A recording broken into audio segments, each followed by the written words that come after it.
O Mário Ferreira, o problema é o seguinte, o problema é que mesmo o pessoal filosófico que estudava, via aquele gigante e tinha uma inveja, mas uma inveja sem fim. Sabe aquela inveja que mata, que o sujeito se sente um rato no esgoto? Então o que ele tem que fazer? Tem que sumir com o Mário Ferreira, ele não aguenta.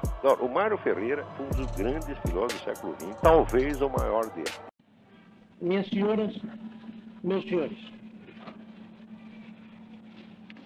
o tema que me propuseram para falar esta noite, como foi dito pelo meu apresentante, gira em torno da crise do mundo moderno. É um tema vastíssimo. Um tema que exigiria várias análises que seriam demasiadamente prolongadas. E também exigiria que se fizesse uma comparação com diversas concepções em torno desta matéria que sempre assoberba o homem. O que, consequentemente, nos obrigaria a prolongar-nos através de aspectos que eu pretendo apenas abordá-los quando der a palavra ao auditório para que pergunte, para que me interrogue, para que eu possa responder dentro das minhas possibilidades e então esclarecer aqueles aspectos sobre os quais possam pairar algumas dúvidas ou mesmo algumas objeções que me queiram fazer. Tenhamos qualquer concepção da história que tenhamos, sem dúvida alguma, não podemos desprezar as grandes contribuições que de 1850 para cá foram feitas no estudo desta matéria. Até então, o que o homem conhecia sobre a história era relativamente pouco em face do que posteriormente o homem veio a conhecer. E esses estudos, em face das crises que assoberbaram o mundo ocidental no fim do século passado e durante este século, levou à formação de diversas concepções da história, entre as quais se salientam as de Spengler e Toynbee, como não propriamente quer dizer que sejam as principais, mas são das principais concepções formuladas. Aquela visão, digamos, contínua da história foi posta em xeque.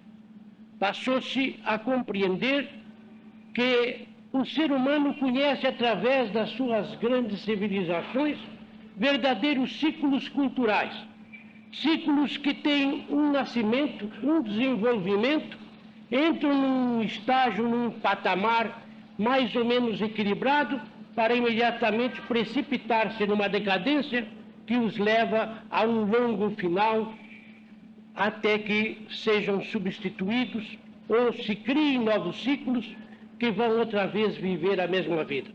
Pode-se discutir esta matéria, e ela realmente tem sido tema de grandes discussões. Mas o que é inegável é que, se nós passamos os olhos para os grandes ciclos culturais conhecidos há 6.000 anos para cá, notamos que realmente assim se deu. Assim se deu com o mundo egípcio, assim se deu com o mundo hindu, assim se deu com o mundo chinês, com o mundo árabe, o mundo grego-romano, e parece que está se dando com o mundo que nós vivemos, o mundo que vamos chamar cristão. Seja como for, nós notamos que nesses ciclos culturais existe uma cosmovisão que estrutura o próprio ciclo. E essa cosmovisão está sempre fundamentada numa ideia religiosa. Nós vemos a formação do mundo egípcio estruturar-se na sua cosmovisão, na sua visão geral do mundo, em torno da ideia religiosa dos sacerdotes egípcios.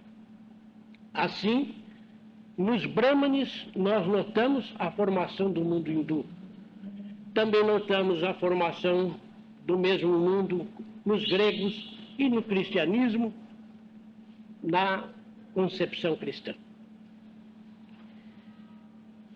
Estas concepções do mundo, elas têm um aspecto genérico e elas não impedem certos aspectos específicos que são, de certo modo, divergentes. Em torno das ideias fundamentais dessa cosmovisão, estabelece-se esse ciclo cultural, muito embora outros elementos também entrem na formação do ciclo, que nós vamos, por hoje, desprezá-los, para apenas considerar este aspecto fundamental, que é o aspecto da ideia religiosa.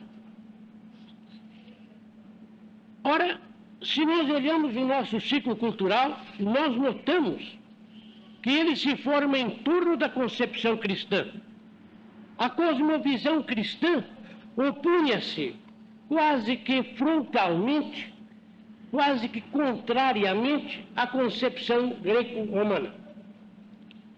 Para os gregos romanos,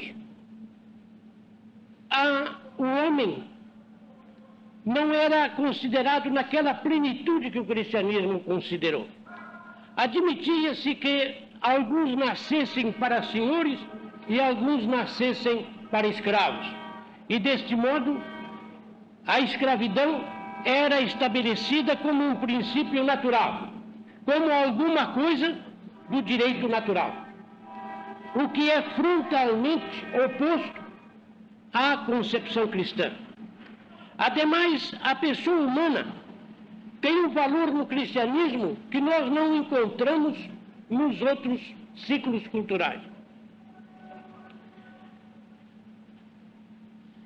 A concepção do mundo levava também o greco-romano a considerar que nós somos como que, na nossa dramaticidade, no desenvolvimento da nossa vida, como determinados pela vontade dos deuses.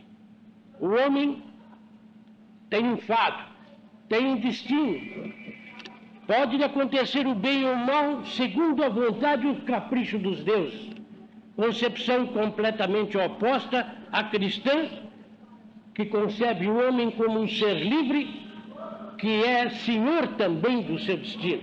Pelo menos parcialmente, senhor do seu destino. Para a concepção grega, esse determinismo não era um determinismo fatal ou um determinismo em sentido absoluto, porque eles admitiam que a conjunção de causas pudessem produzir efeitos per accidens que, distinto dos efeitos per se. Eu vou exemplificar apenas para clarear esta expressão, dizendo que uma macieira dando maçãs é um efeito per se da macieira, porque decorre naturalmente da natureza da macieira. Mas um acontecimento fortuito, um auto que ocorrer pela rua, choca-se com outro, e daí sobrevém a morte de alguma das pessoas que nesses autos estavam, é um acidente, porque não é um efeito que decorra per se, nem do auto que anda, mas sim de uma conjunção meramente acidental. E para o grego, então, essas conjunções acidentais sobrevinham na vida humana dispostas pelo capricho dos deuses. E este era o caráter trágico que assumia a vida grega. Porque o drama, para o grego, é apenas a continuidade, a decorrência, a sucessão de uma sequência per se. Aquele homem que constantemente se embriaga e é finalmente tomado pelo vício, decai e chega aos mais baixos graus que o ser humano pode atingir, é dramático. Mas aquele que, na flor da idade, morre num desastre imprevisto, é trágico. Trágico porque foi uma conjunção acidental de fatores que geraram aquele efeito, enquanto que o outro era uma decorrência natural de um hábito mau que uma pessoa seguia. Consequentemente, eles distinguiam bem claramente o conceito do dramático do conceito do trágico, e tinham uma concepção, consequentemente, trágica da vida, porque todo o destino humano estava dependendo do capricho dos deuses, o que é completamente contrário à concepção cristã. Porque no cristianismo, a vida humana não depende do capricho dos deuses. Mesmo na concepção da graça, de uma graça santificante, e dos diversos tipos de graça, que é um dos temas mais debatidos dentro da teologia cristã, estas graças podem ser concedidas como favores ao homem, mas muitas delas são adquiridas pelo mérito, pelo esforço do ser humano no desenvolvimento da sua vida. Ora, nós todos sabemos que o nosso ciclo cultural formou-se na decadência grega e seguiu paralelamente o cristianismo ao grego-romano em decadência. Consequentemente, penetrou dentro da parte material da cultura ocidental os remanescentes gregos, e inclusive os remanescentes da sua filosofia, porque a filosofia ocidental seguiu os passos da filosofia grega. Ora, em torno da concepção cristã, formava-se, ademais, elementos contrários a essa concepção. Nenhum ciclo cultural consegue formar-se homogeneamente, de modo que ele totalize plenamente a parte material constituinte do ciclo. Há sempre remanescentes de outros ciclos culturais que passam dentro desse ciclo a serem disposições prévias corruptivas do mesmo ciclo. As ideias gregas que foram corruptivas nos gregos continuaram atuando dentro da estrutura cristã como disposições prévias corruptivas desta mesma estrutura. E elas vêm vindo através dos séculos até os nossos dias. E hoje nós encontramos no nosso ciclo cultural o mesmo debate em torno das mesmas ideias que animaram os sofistas gregos no primeiro período da sua decadência e que animaram os estoicos, os hedonistas e os epicúreos gregos já no final ou na plenitude da decadência greco-romana. E os mesmos temas, e as mesmas razões, e os mesmos argumentos estão sendo hoje manejados por autores modernos, embora esses argumentos, estas ideias, estes pontos de vista já tenham sido refutados com antecedência de séculos. Ora, sem dúvida alguma, e eu defendi esta tese em minha obra, O Problema Social, em 9 volumes, nos quais eu estudo a filosofia e história da cultura e analiso os temas históricos, sociais, políticos, econômicos, etc., para finalmente, no último volume, apresentar um projeto, uma fórmula, uma nova reformulação que nos possa salvar do estado em que vivemos. Nesta obra, tive a oportunidade de defender uma tese que não é minha. É uma tese que tem 6.000 anos de existência, mas que é supinamente verdadeira e a mais verdadeira das concepções da história. Foi assim aceita pelos egípcios, foi assim aceita pelos hindus, foi aceita também entre os judeus, porque no livro de Daniel está exposta a mesma concepção. Foi realizada e completada também no Ocidente. E não conhecemos nenhum ciclo cultural em que não vejamos sempre uma divisão da sociedade em 4 estratos sociais que se digladiam entre si, que é o sacerdócio, a nobreza, o empresário utilitário, que no nosso mundo tomou o nome um tanto despectivo de burguês, e, finalmente, o servidor, o prestador de serviços. Em todos os ciclos, nós encontramos esses 4 estratos formados, numa heterogeneidade muito grande, mas nos aspectos genéricos bem delineados. E nós vemos que, na formação de um ciclo cultural, o primeiro período é o período de domínio dos sacerdotes, participando, contudo, desse poder também a nobreza. E o sacerdócio se apoia na massa de servidores, enquanto que o empresário utilitário é um periéco, é algo que está em torno da cultura, que nela não penetra, é um estranho, é um advena, que é admitido e aceito, mas que não se inclui dentro do ciclo cultural. Passa-se o tempo, sobrevém a primeira grande revolução social, que é sempre a revolução da nobreza, que já tendo o poder econômico nas mãos, aspira ao poder político. E vai a pouco e pouco tentando subordinar o sacerdócio, para que sirva aos seus interesses, o que termina por conseguir.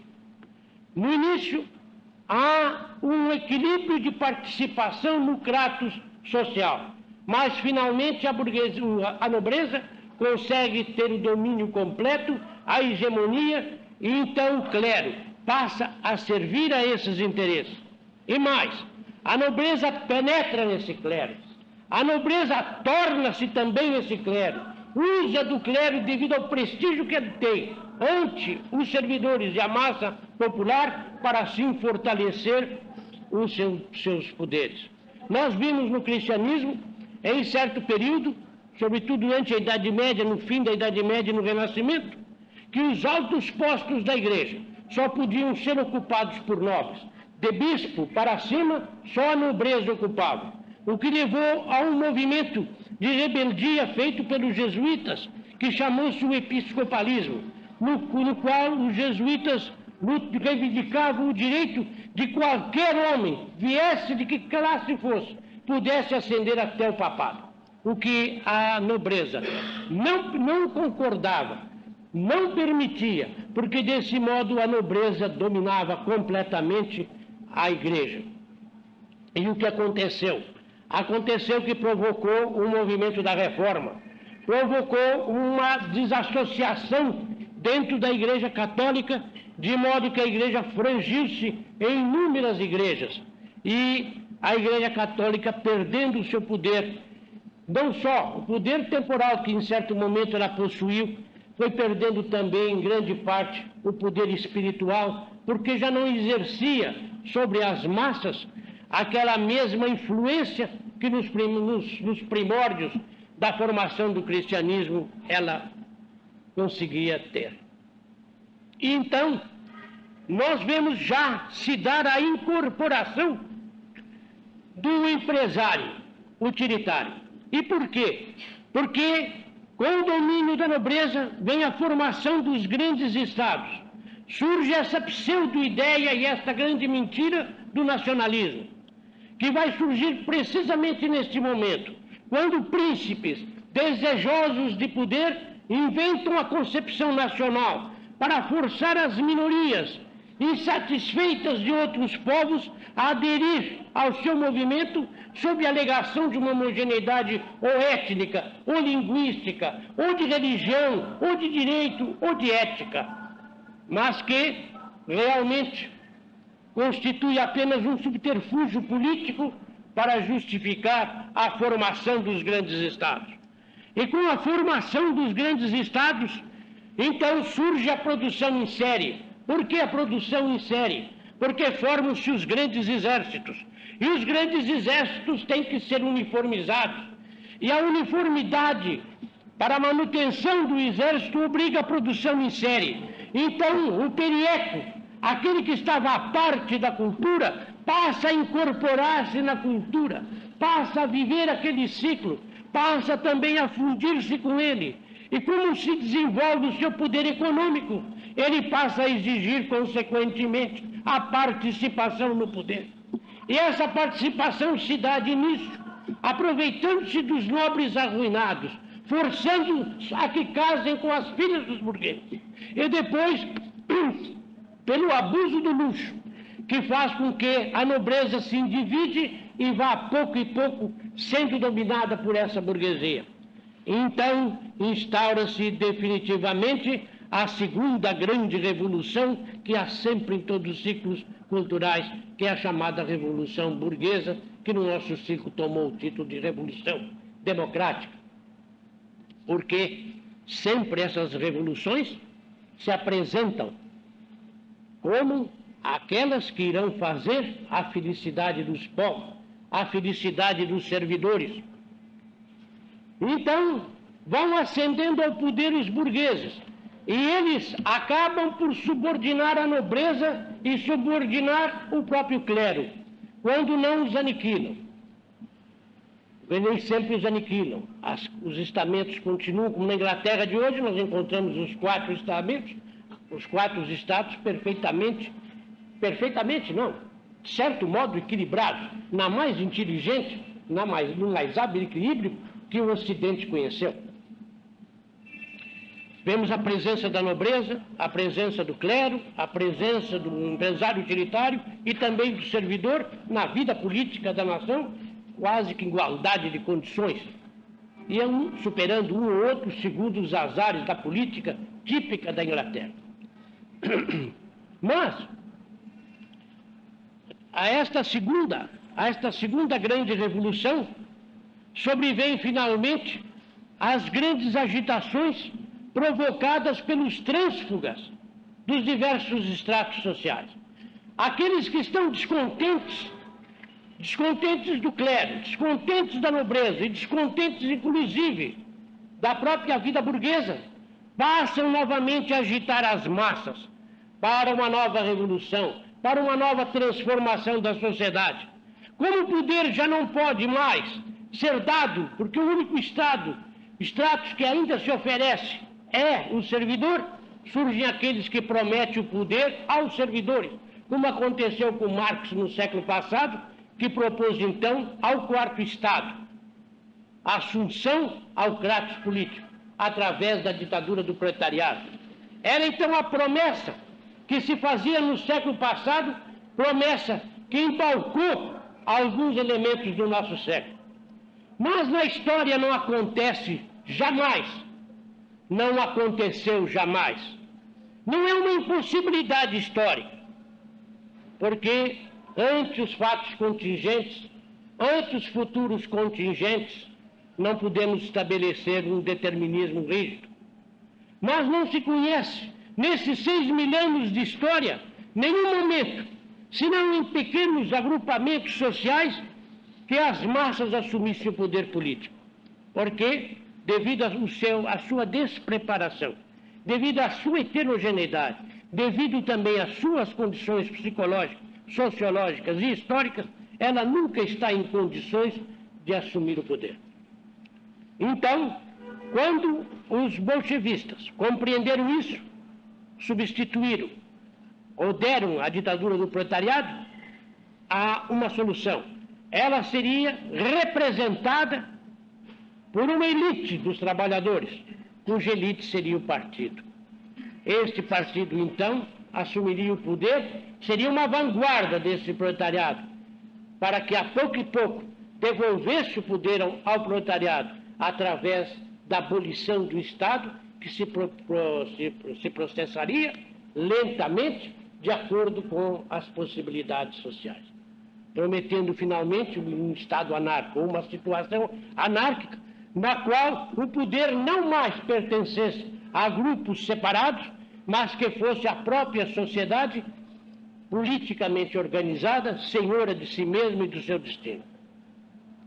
Mas o que nos interessa hoje tratar para então imediatamente abrirmos os debates, porque o tema é, sem dúvida alguma, apaixonante, e é um tema que nós vivemos, não só como espectadores, mas também como intérpretes, e consequentemente que nos atinge, que nos interessa a todos.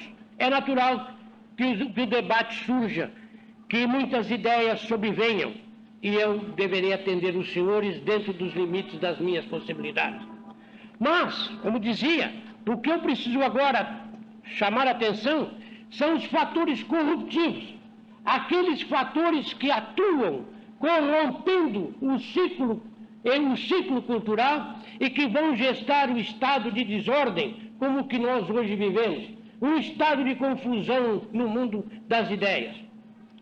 Se nós observarmos, desde o início do cristianismo, os fatores corruptivos atuam.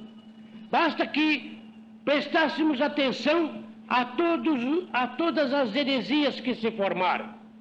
Se elas se apresentavam com um espírito religioso, elas, no entanto, traziam no seu bojo as ideias contrárias à concepção cristã. Ora, a concepção cristã é uma concepção positiva. O cristianismo é uma religião, sem dúvida, uma religião sincrética. É uma religião que reuniu os pontos altos de todas as religiões do mundo. É uma religião que copiou, em certos aspectos, o que os outros fizeram de mais alto. E os cristãos sabem disso. E os cristãos não negam isso. Sabem perfeitamente que a missão cristã não é de criar uma coisa nova, totalmente nova. A boa nova não era uma substituição total. Era a reafirmação do que havia de positivo no pensamento de todos os povos, nas suas ligações a um princípio superior, fonte e origem de todas as coisas que o homem deve reverenciar. Então, encontramos sempre, em oposição aos princípios positivos do cristianismo, os princípios opositivos, sobretudo negativos, que têm uma função corruptora. E entre esses, nós podemos notar que há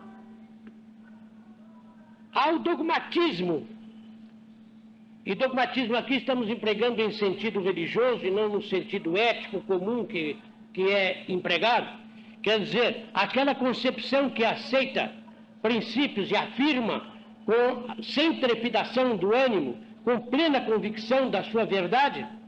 Há esse dogmatismo, que é próprio da concepção cristã, que afirma, sem dúvida, sem temor de erro, apresenta-se em contraposição o cepticismo, o agnosticismo, a dúvida. Uma religião, por exemplo, como a budista, que não é positiva, que não é afirmativa, não foi capaz de construir um ciclo cultural. Porque se nós observamos as religiões dos diversos ciclos culturais, nós veremos que todas elas foram positivas.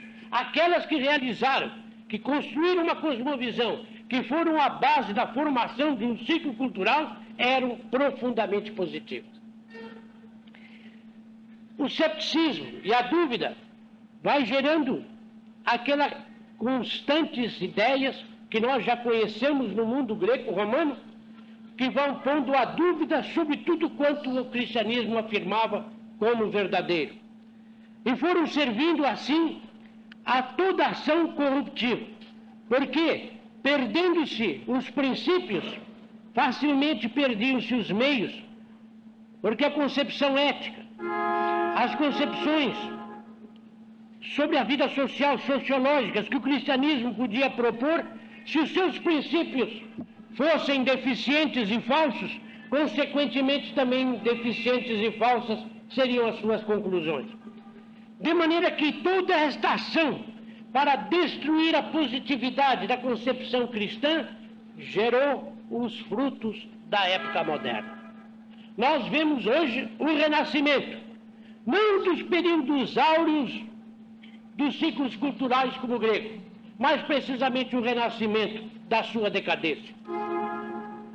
quando, depois da vitória da democracia em Atenas, depois daquela desastrosa guerra do Peloponeso, quando Atenas decaía e olhava a grandeza do seu passado no período de Péricles, os gregos de Atenas resolveram fazer um processo para saber quais as causas que tinham levado aquele povo àquele estágio.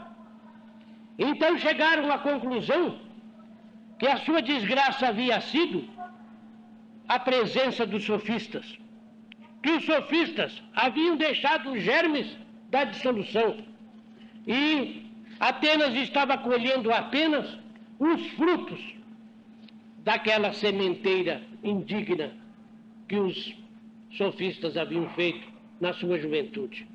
Porque quando a nobreza de Atenas perdeu o poder e ascendeu a democracia, a luta pelo poder foi imensa. A juventude aspirava o poder e ela tinha que preparar-se. E os meios para conquistar o poder era a oratória, era a eloquência, era dispor de uma argumentação a mais poderosa para os grandes debates públicos que Atenas conheceu nesse período. Então, sábios de toda a parte da Grécia encontraram em Atenas uma fonte extraordinária de renda, porque eles iam levar os seus conhecimentos e a sua técnica para aquele povo. E a juventude rica, aspirando ao poder, pagava a peso de ouro aquelas aulas dadas por aqueles sofistas, com o intuito apenas de poder dispor de uma argumentação poderosa que pudesse fazer face aos seus adversários e assim abrir as portas ao Kratos político. E a consequência disso foi que aquela juventude decaiu como decai em todos os momentos de grande agitação política. Decaiu, esqueceu os estudos, perdeu as suas ligações com a cultura superior. Ficou uma juventude apenas agitada, uma juventude que vivia de slogans, uma juventude que vivia de palavras de ordem, uma juventude que apenas sabia debater as ideias políticas, mas que não tinha mais fundamento em relação à grandeza do passado. Então Atenas decaiu. E nesse processo, chegando-se à conclusão que os sofistas haviam sido a causa de tudo aquilo, eles olharam para alguém que eles pudessem punir, para que caísse sobre ele a culpa de toda aquela desgraça. E então cometeu-se um dos maiores equívocos da história. A culpa caiu sobre Sócrates. Sócrates, que havia sido em seus primórdios um sofista, não há dúvida, mas que se libertara da sofística e que lutara contra os sofistas, que os denunciara, que provava que aqueles pseudo-sábios não tinham o valor que a juventude acreditava. Sócrates foi condenado pela mesma juventude, porque são sempre os mesmos agitados. E aquela juventude ululante pediu a morte de Sócrates. E Sócrates morreu bebendo a cicuta. E perpetrou-se o grande crime contra a filosofia. O segundo grande crime de Atenas, o primeiro, foi contra Anaxágoras, acusado de impiedade.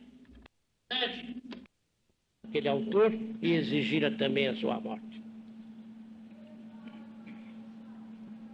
Pois bem, posteriormente, nós encontramos na decadência grega a presença de duas concepções que vão se debater e que também vão acelerar essa decadência, que é o estoicismo e o epicurismo. O estoicismo tem muitos aspectos positivos e grandiosos, sobretudo na parte ética, como também na parte filosófica. Mas como uma doutrina ateia, como uma doutrina agnóstica, ela fomentava, consequentemente, a dúvida, a descrença, a falta de fé em algum princípio, em alguma coisa que pudesse servir de esteio para a juventude. E o epicurismo, que também era agnóstico, que também era, na quase totalidade, os epicuristas ateus. Eles também defendiam as mesmas ideias, só que propunham quase um hedonismo, isto é, uma busca à satisfação das paixões, o que nós encontramos a presença das mesmas ideias do estoicismo e do epicurismo no existencialismo moderno, quando estudado especificamente, não nos seus aspectos gerais. Nós encontramos, no decorrer de todo o processo histórico do Ocidente, a luta constante contra os princípios fundamentais da filosofia cristã. E esta luta se faz usando dos mais indignos processos, ao lado também e sobretudo das infâmias históricas, mas sobretudo pelos processos indignos da filosofia. Porque aqueles que ontem defendiam uma tese, proclamavam uma tese, quando esta tese depois passa a ser incorporada à concepção cristã, e os autores cristãos mostram que aquela tese é fundamentalmente cristã, passam-se para outro lado e passam a combater a mesma concepção.